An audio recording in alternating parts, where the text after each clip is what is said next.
প্রত্যেক বছর যেরকম 21শে জুলাই আগের 21শে জুলাই থেকে আরো বড় হয়েছে, আরো বেশি জনতা এসছে, আরো বেশি গুরুত্ব পেয়েছে, এবছরও 2025-এর 21শে জুলাই তার আগের 21শে জুলাইগুলোকে ছাপিয়ে যাবে।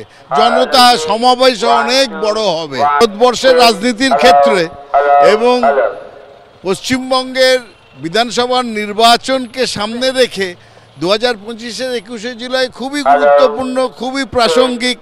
এবং এখান থেকে মমতা বন্দ্যোপাধ্যায় আমাদের সর্বময় নেত্রী, তিনি দিক নির্দেশ করবেন, সঙ্গে থাকবেন অভিষেক বন্দ্যোপাধ্যায়।